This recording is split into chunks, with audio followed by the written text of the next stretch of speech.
Message d'octobre 2024 du gouvernement de la République du Vietnam en exil, le 17 octobre 2024.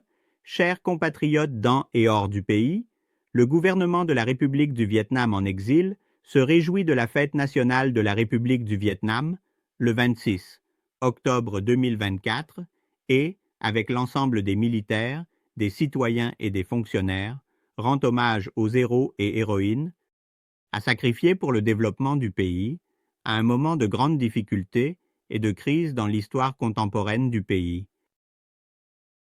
Au cours de cette période, le président Ngo Dinh Diem a développé le pays avec des moyens limités et difficiles, tout en devant faire face à des forces d'opposition pour établir les fondements de la démocratie à l'aube de cette époque.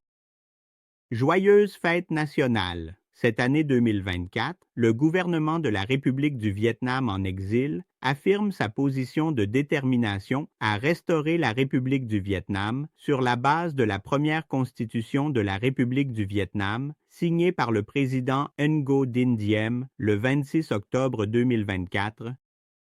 Par ce document, le Vietnam est un territoire indivisible, de Nam Quan à Ksamao.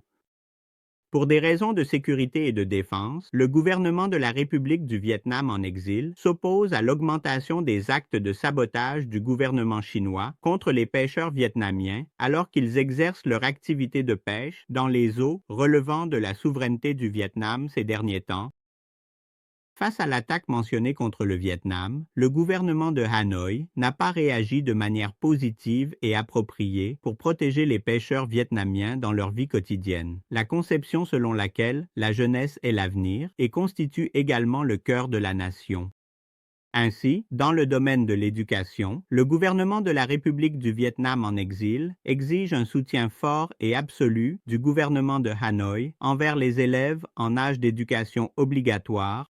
En général, à 16 ans, il s'agit de décharger les parents des élèves, sans distinction de région du pays, en fournissant des manuels scolaires gratuits dans de nombreuses matières fondamentales.